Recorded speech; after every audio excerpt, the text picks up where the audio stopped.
Hello friends, today's topic is Payment of Bonus Act 1965.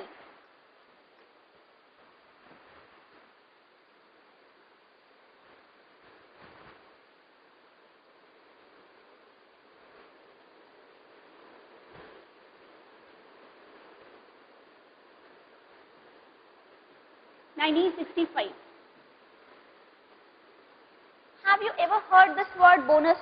क्या होता है bonus? Bonus means something extra. Now, we know employer, employee को regular salary तो दे ही रहा है. What's the need of bonus? ये act आया, that means for sure dispute हो रहे होंगे. किसके बीच में? Employer and employee. किस बात का dispute? देखिए, पेमेंट ऑफ बोनस एक्ट एक लेबर लॉ है. Like all the other labour laws, it provides a supporting hand to the labour class. Supporting hand का मतलब जो भी डिस्प्यूट हो रहे हैं उसको सेटल करने के लिए हमारे पास ये एक्ट आया, that is payment of bonus act 1965. Now dispute किस टाइप का है वो समझते हैं. हमारा एम्प्लॉय है, बेचारे ने बहुत मेहनत करी ये सोच के कि सेल्स बढ़ेगी, प्रॉफिट बढ़ेगा तो मालिक खुश होकर हमको भी कुछ दे देगा. बट एक्चुअली में हुआ क्या? सेल्स बढ़ी, प्रॉफिट ऑब्वियसली बढ़ा, एम्प्लॉयर ने तो बहुत कमाया और एम्प्लॉय को क्या मिला? वही गिनी चुनी सैलरी. दैट इज व्हाई ये एक्ट आया 1965 में. दैट मीन्स फॉर श्योर इससे पहले ये होता होगा कि जिसका दिल किया उसने बोनस दे दिया और जिसका दिल नहीं किया उसने बोनस नहीं दिया. तो ये फील किया गया क्या कि कोई एक ऐसा एक्ट आना चाहिए कि एम्प्लॉइज को उनकी मेहनत का एक शेयर मिले in terms of profit. That is why payment of bonus act 1965 came into picture. And इसका जो डेट है वो डेट बहुत इंपॉर्टेंट है, 25th of September 1965. Okay, if we talk about the applicability, किसी भी एक्ट को पढ़ने से पहले हमको क्लैरिटी होनी चाहिए कि वो कहाँ कहाँ एप्लीकेबल होगा. एप्लीकेबिलिटी की बात करें, applicability. Now this act extends to whole of India, including Jammu and Kashmir. This is something very important. Whole of India, including Jammu and Kashmir. Now, जब हम इंडिया की बात करते हैं तो ma'am obviously Jammu Kashmir is a part of India.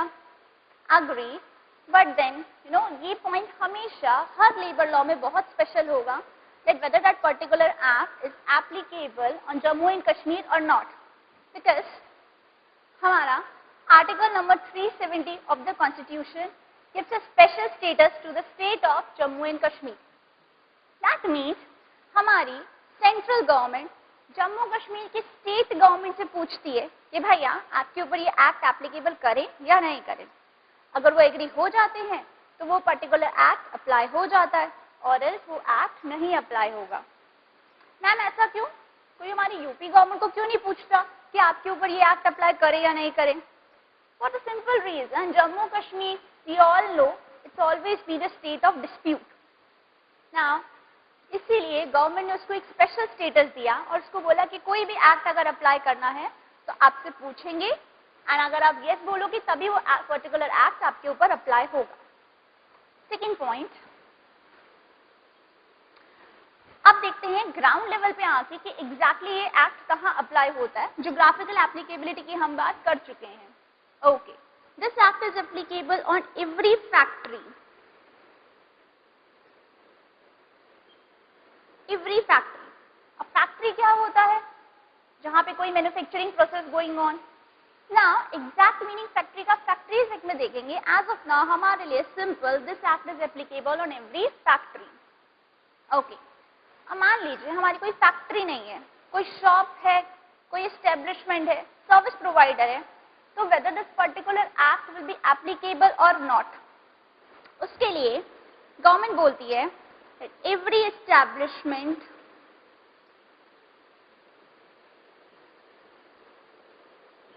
which employ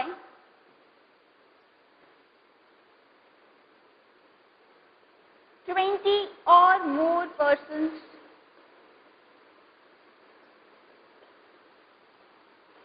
on any day of accounting year.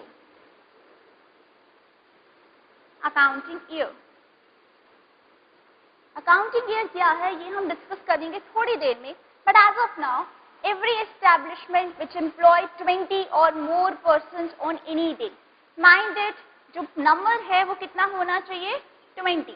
That means logical बात है भाई, 4-5 एम्प्लॉयज हैं, पेमेंट ऑफ बोनस एक्ट लगा दिया, तो आप खुद समझिए कितना ज्यादा फॉर्मेलिटी वाला काम हो गया. इसीलिए 20 और more persons. The point which is very important is any day. Any day का मतलब साल में किसी भी दिन 20 या 20 से ज्यादा हुए तो you have to comply this particular act. Let's take an example. Normally I used to employ 15 employees only. मेरा काम हो जाता है 15 लोगों से. Now as you know festival season is on, Navratri आया, फिर दिवाली आ रहा है, तो मैंने 7 और लोगों को एम्प्लॉय कर लिया. तो देखिए पहले मेरे पास थे 15 employees, now I have got 7 more employees, total comes to 22. That is just for 1 month. Do you think bonus act लगेगा?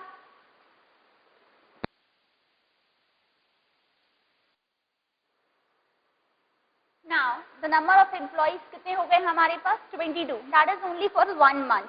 बात समझ आ रही है कि नहीं? बट यहाँ मैंने जैसे क्या लिख रखा है, ऑन एनी डे, यानी हमारे पास तो 1 महीने 22 एम्प्लॉय थे, तो obviously this particular act will be applicable. बात समझ आती है? इसमें किसी को कोई डाउट है तो पूछ लीजिए. Okay, next point. Now you know जब भी गवर्नमेंट कोई एक्ट पर कोई पर्टिकुलर प्रोविजन या एक्ट लेके आती है, people start finding ways so that वो उनके ऊपर ना एप्लीकेबल हो. कैसे? हमारे एक मिस्टर जुगाड़ू है, क्या नाम है, हमारे एक एम्प्लॉयर हैं mister Jugaadu. I write on the top, इसको नोट नहीं करना है, that is just for understanding. Mister Jugaadu what he did, उसने देखा कि अगर 20 या 20 से ज्यादा एम्प्लॉय हो गए तो बोनस एक्ट एप्लीकेबल हो जाएगा. ये बात समझ आ रही है कि नहीं? तो उसने क्या किया, उसने अपने ऑर्गेनाइजेशन में 19 नंबर मेंटेन करके रखा. कितना नंबर? 19. अब जब तक 19 है तो बोनस का एप्लीकेबिलिटी नहीं आता है. वी ऑल नो बिकॉज 20 और more person should be there. तो यहाँ पे यू नो अब अगर काम ज्यादा है, स्टिल वो उन्हीं लोगों से करवा रहा है, उसका क्या सोचना है, ओवर टाइम के पैसे दे देंगे ठीक है, बट देन बोनस ज्यादा पे करना पड़ जाएगा. ऐसे सिचुएशन में यू नो जब ऐसे बहुत सारे केसेस होते हैं तो हमारी गवर्नमेंट का ध्यान उस पर गया. वैसे भी जब तक हंगामा नहीं हो तब तक गवर्नमेंट का ध्यान कहाँ जाता है. तो गवर्नमेंट ने बोला कि इस टाइप के केसेस में आप क्या करेंगे, अगर हमारी अप्रोप्रिएट गवर्नमेंट चाहे तो वो क्या कर सकती है. I drop this thing so that मैं आगे के पॉइंट्स लिखूंगी. अब इसको आपको नोट करना है.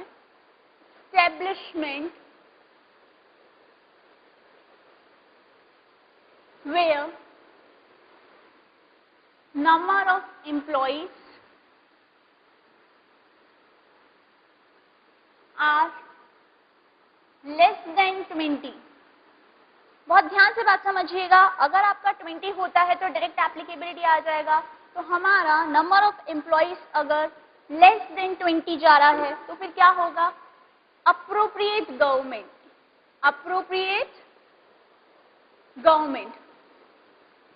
may apply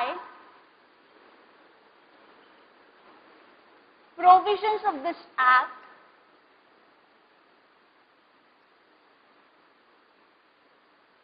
appropriate government may apply provisions of this act. Now appropriate government क्या है हम थोड़ी सी देर में देखेंगे, इसको हम बाद में डिस्कस करेंगे. बट एज ऑफ नाउ कभी अप्लाई करेगी, if number of employees are between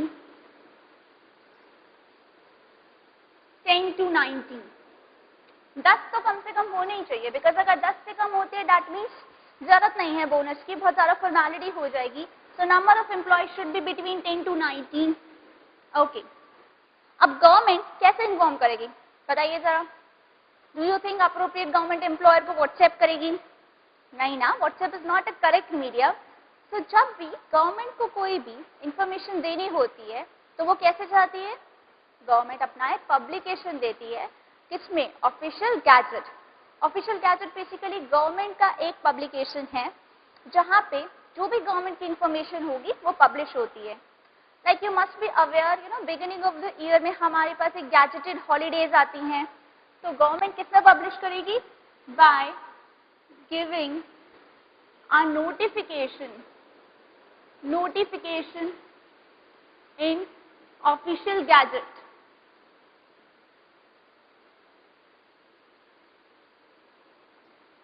By giving a notification in the official gazette. Okay. Now do you think, एक फिर से एग्जाम्पल लेते हैं, एक सिचुएशन लेते हैं कि कितना टाइम पहले गवर्नमेंट को नोटिफिकेशन देना पड़ेगा. फॉर एग्जाम्पल, इसको लिखना नहीं है, मैं सिर्फ बता रही हूँ. लेट्स से गवर्नमेंट नोटिफिकेशन लेके आती है. नोटिफिकेशन की डेट है आपकी लेट्स से 25 मार्च. ठीक है, 25 मार्च 15. अभी एम्प्लॉयर को बोनस देना है. बोनस पेबल है on 5th of April 2015. Now, अभी क्या हुआ, हमारा एम्प्लॉयर सीधा साधा बेचारे को पता ही नहीं है कि उसके ऊपर ये एक्ट एप्लीकेबल हो गया है और उसको बोनस देना है. तो क्या होने वाला है? डू यू एक्सपेक्ट कि एम्प्लॉयर इतनी जल्दी नोटिफिकेशन पढ़ भी लेगा, समझ भी लेगा? This is not possible. That is why government ने क्या बोला? That you need to give at least 2 months notification. कितना months? 2 months. At least 2 months notice must be given. ये जो आपका 2 months है, इस पे बहुत बार क्वेश्चन आता है. So let's again summarize it. क्या होना है? If the organization employ less than 20 number of employees, जो डायरेक्ट एप्लीकेबिलिटी नहीं आती, बट स्टिल अप्रोप्रिएट गवर्नमेंट अगर चाहे तो उस पर ये पर्टिकुलर एक्ट अप्लाई कर सकती है. 3 कंडीशन फॉलो करनी पड़ेगी. First of all, number of employ should be between 10 to 19, तभी ये एक्ट अप्लाई हो सकता है. दूसरा सिचुएशन क्या है? Appropriate government has to give a notice in the official gazette. Official gazette बड़ा ही कॉमन वर्ड है, आप बार बार इस वर्ड को लॉ में पढ़ोगे. एंड दूसरा, कितना टाइम लिमिट, एम्प्लॉयर को कितना टाइम पहले बताना पड़ेगा? एटलीस्ट 2 months पहले. ठीक बात है कि नहीं? इसमें किसी को कोई डाउट है तो पूछिए, और else we will go ahead. Okay, next point.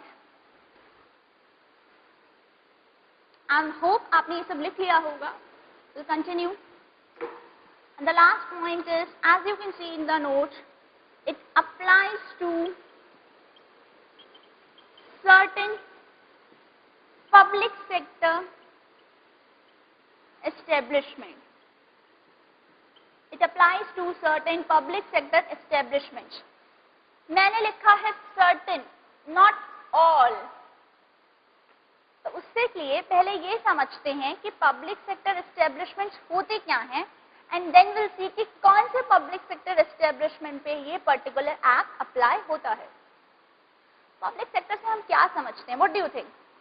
Public sector मतलब कहीं ना कहीं दिमाग में आता है गवर्नमेंट रिलेटेड. करेक्ट. तो public sector establishments are those जिनका कंट्रोल, मैनेजमेंट किसके पास है? गवर्नमेंट के पास. किसके पास है? गवर्नमेंट. अभी गवर्नमेंट कौन person? Government being a government company. So as you can see in the notes, public sector establishment means a establishment owned, controlled or managed by a government company. या तो वो government company के through manage हो, या फिर at least 40% of the capital is held either by central government, state government, RBI or jointly. ये बहुत important point है, इसको ध्यान से लिखिए. at least 40%. ठीक है, ये आपके एग्जाम में बार बार पूछा जा रहा है।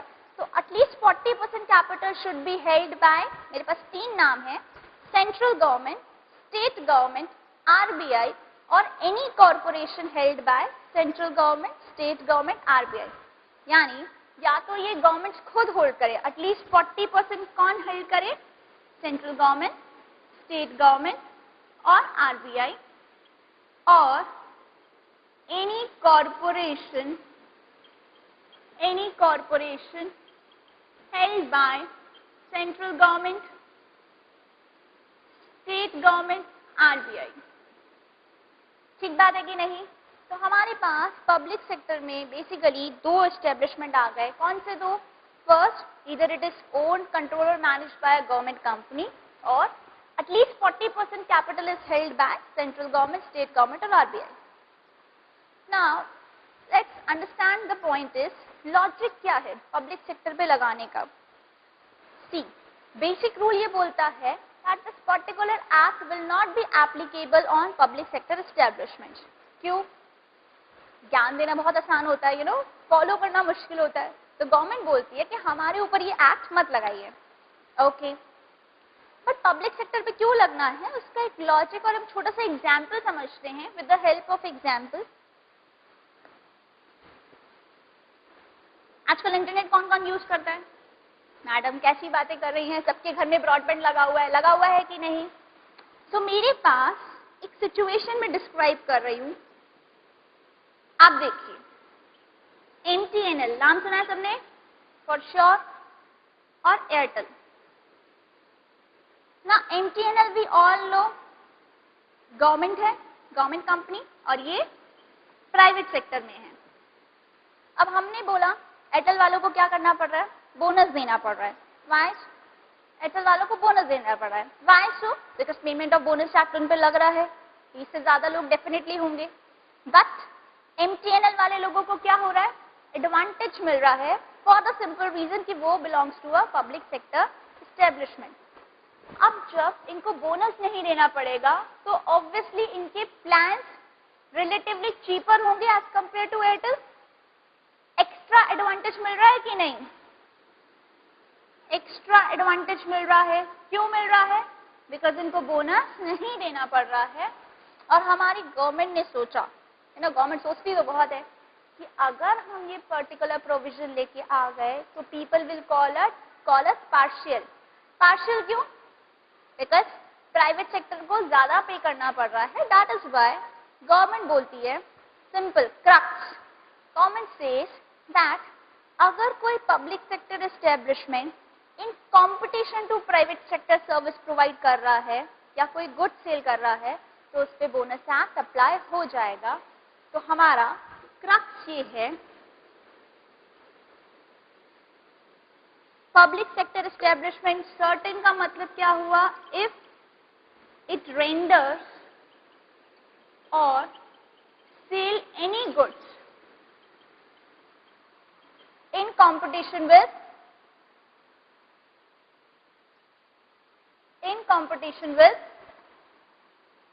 private enterprises, private establishment। आप प्राइवेट एस्टेब्लिशमेंट से कंपटीशन में कोई गुड्स और सर्विसेज दे रहे हो, ठीक बात है कि नहीं? ये पहला पॉइंट। और दूसरा, जो इनकम आ रही है, income should be at least 20% of its gross income। Income कितनी होनी चाहिए? 20% of its gross। That means हमारा ये पर्टिकुलर पब्लिक सेक्टर एस्टेब्लिशमेंट और भी काम करता है तो पर्टिकुलर वो एक्टिविटी जो कंपटीशन में की जा रही है उससे एटलीस्ट 20% इनकम आनी चाहिए ओवरऑल। बात समझ आती है? This is something very important, बार बार एग्जाम में से पूछा जाता है। Now I take an example. एक पब्लिक सेक्टर एस्टेब्लिशमेंट है which actually steal any goods in competition with the private। We can take example of rail need. सब जाते हैं रेलवेज में, तो वहां पे जो बॉटल मिलती है पानी की उसका नाम क्या है? Rail need. अब अगर रेल नीड पानी प्रोवाइड कर रही है, गुड सेल कर रही है, and at the same time हमारा बिस्लरी या कोई भी ब्रांड ले लीजिए, उससे कंपटीशन में कर रही है। नाउ अगर रेल नील का इनकम सिर्फ 10% आता है, क्यों? क्योंकि railway being the major income, तो अगर उसकी टोटल इनकम आईआरसीटीसी का टोटल इनकम का सिर्फ 10% है, डू यू थिंक उस पर बोनस लगेगा? नहीं, for the simple reason bonus लगने के लिए एटलीस्ट 20% ग्रॉस इनकम का आना चाहिए। ये बात एकदम क्लियर है। So let's summarise 5 points of applicability. First one be every factory. Factory में माइंडेड, मैंने ये नहीं कहा है 20 और more employees, simple every factory, तो फैक्ट्री पे लगेगा। Plus every establishment which employ 20 और more persons on any day of the preceding year। ठीक बात है, any day। Next point is if 20 से कम है फिर क्या होगा? गवर्नमेंट इंटरवेंशन आएगा। कैसे? Appropriate government may by giving a notification, notification कहाँ देते हैं? ऑफिशियल गैजेट में। May by giving a notification in the official gazette may apply this the provisions of this particular act. ध्यान रखना है कम से कम 2 महीने, ये 2 मंथ्स की डेडलाइन बार बार पूछेंगे वो क्वेश्चंस में, so 2 months time should be there। and last आता है it applies to certain public sector establishment। public sector के लिए again condition है, first of all it should render services or sell goods which are in competition with the private sector। competition होना चाहिए। और दूसरी बात क्या है? the income should be at least 20% of its gross income। clear है इतनी बात? अगर इतना समझ में आया तो we'll go ahead। Okay।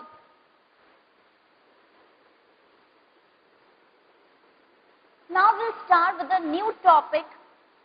जो इसमें आगे आने वाला है, ये हमने पढ़ा एप्लीकेबिलिटी, एक्ट कहाँ कहाँ लग रहा है। अभी हम देखेंगे एक्ट कहाँ नहीं लगेगा। So next topic is act not to apply।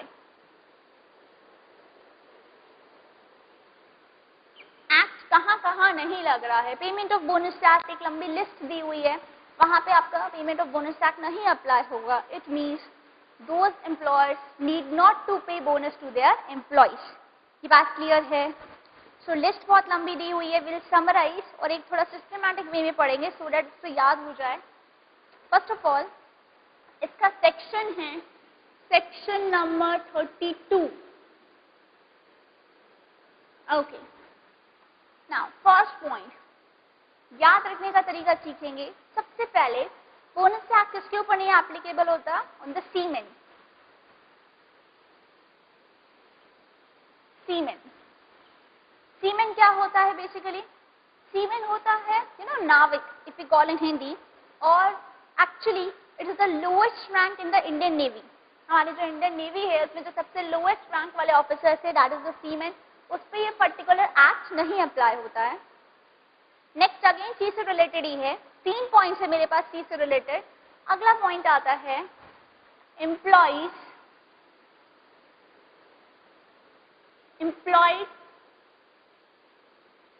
under a scheme of dock workers। Dock workers ना, डॉक वर्कर्स क्या होते हैं? डॉक वर्कर्स बेसिकली वो लोग होते हैं जो पोर्ट पे काम करते हैं। पोर्ट पे लोडिंग अनलोडिंग ये सब काम चलता है, तो वहां जो लोग एम्प्लॉयड हैं उनको बोलते हैं हम डॉक वर्कर्स। तो सबसे पहला सीमेन, दूसरा हो गया हमारा डॉक वर्कर्स, जिसपे ये पर्टिकुलर एक्ट नहीं लगेगा। नेक्स्ट पॉइंट है हमारा employees employed by inland water transportation। inland water transportation establishments।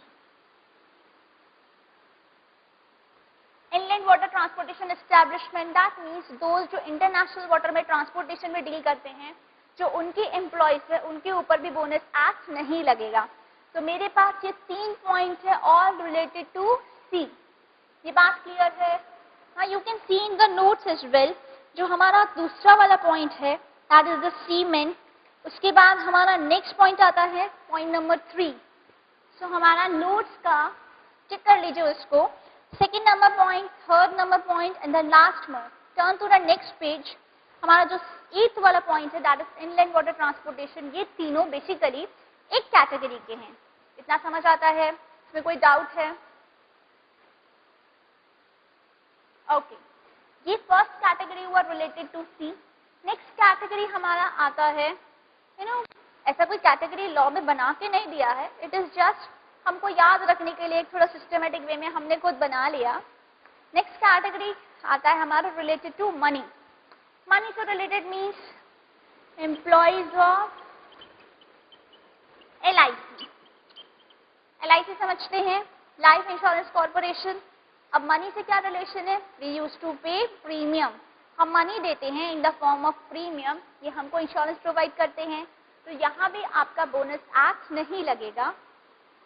अगला जो है आपका employees of RBI. Employees of RBI, reserve bank of India bank है, obviously related to money only. And employees of financial institutions. Financial institutions. So you can see these 4th, 5th, 6th ये तीनों related to money है. LIC को हम premium पे करते हैं in the form of money. RBI bank and last one is employees of financial institutions. You can see in the notes financial institutions का एक लंबा लिस्ट दिया हुआ है, चाहे वो IDBI हो, UTI हो, स्टेट फाइनेंशियल कॉर्पोरेशन हो. इन सब एम्प्लॉयज पे जो है ये बोनस एक्ट नहीं लगता है. somebody asked me the logic भी हर एक्ट में हम एक सीलिंग देते हैं. सीलिंग का मतलब क्या होता है? Wage ceiling. मतलब एक पर्टिकुलर लेवल तक की जिनकी सैलरी होगी उन पे ही ये एक्ट लगेगा, बाकी लोगों पे ये एक्ट नहीं लगेगा. और जनरली यहाँ जो एम्प्लॉयज होते हैं उनका सैलरी एक्सीड हो जाता है. That is why गवर्नमेंट ने स्पेसिफिकली बोल दिया कि यहाँ पे आपको बोनस एक्ट नहीं लगेगा, क्योंकि यहाँ एक्सप्लॉयटेशन भी नहीं है. आप देखो फैक्ट्री में जो बेसिकली किसी का कंट्रोल नहीं है, ओनर मैनेज कर रहा है, वहाँ पे एक्सप्लॉयटेशन है लेबर का. That is why वहाँ पे बोनस एक्ट एप्लीकेबल होता है. ये हुआ हमारा सेकेंड कैटेगरी. नेक्स्ट कैटेगरी आती है हमारी. अच्छा, इसको नोट्स में हम जो है देख लेते हैं कहाँ पे है. नोट्स में you can C your point number 1, employees employed by life insurance corporation.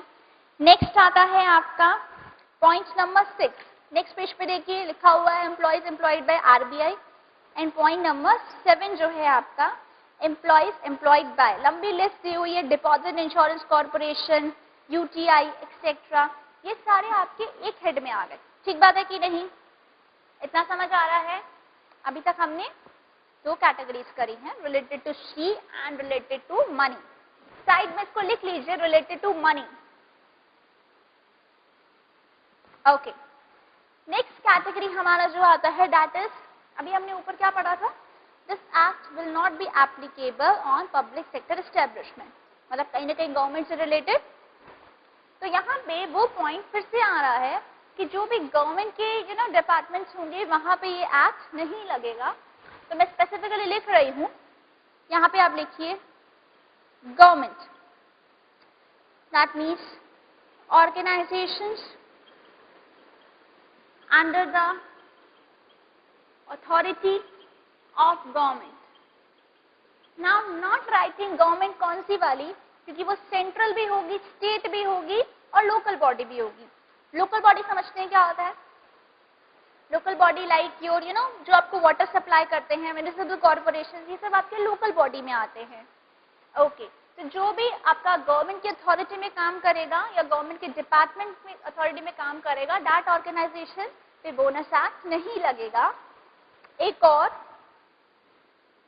Few establishment, इसी में few establishment specifically notified by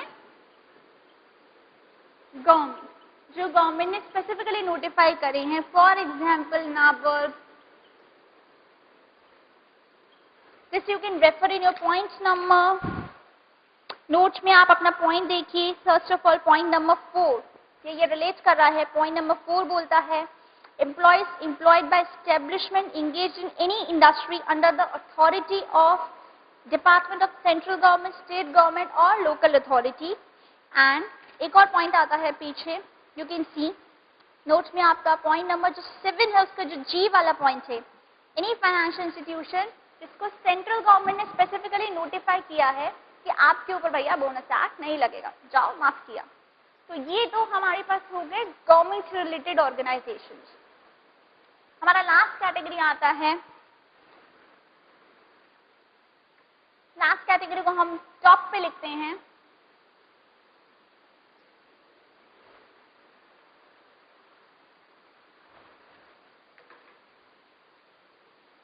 next category आपका आता है सोशल ऑर्गेनाइजेशन, जितने भी होंगे जो सोशल सर्विस प्रोवाइड कर रहे हैं, like Indian red cross society. कितने लोगों ने सुना है? जितने भी हमारे इंडियन रेड क्रॉस सोसाइटी हुआ, एजुकेशनल इंस्टीट्यूट हुए, हॉस्पिटल्स, चेंबर ऑफ कॉमर्स, इनका पर्पस बेसिकली प्रॉफिट अर्न करना नहीं है. What's there purpose is social service. तो जितने भी आपके सोशल सर्विस वाले हैं, इंडियन रेड क्रॉस सोसाइटी, उनके एम्प्लॉयज के ऊपर नहीं लगेगा. सब में मैं डबल ही लिख रही हूँ, that means employees of Indian red cross society. और कौन से employees? Employees of educational institute, educational institute. आपका चेंबर ऑफ कॉमर्स हो गया, employees of chamber of commerce.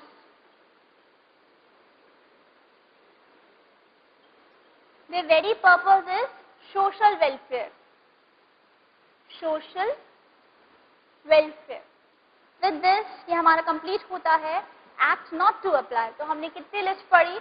हमने बेसिकली 4 में डिवाइड किया.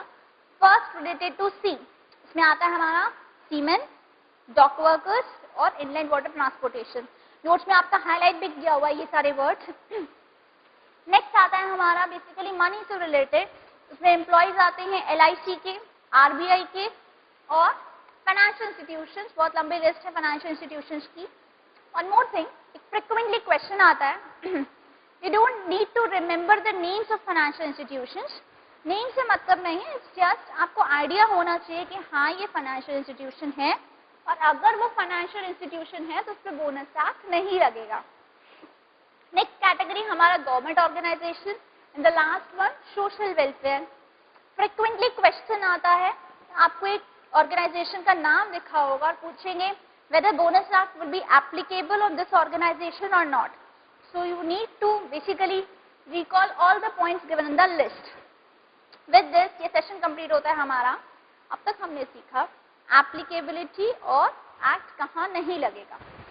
अब थोड़ा नेक्स्ट टॉपिक पर बढ़ते हैं.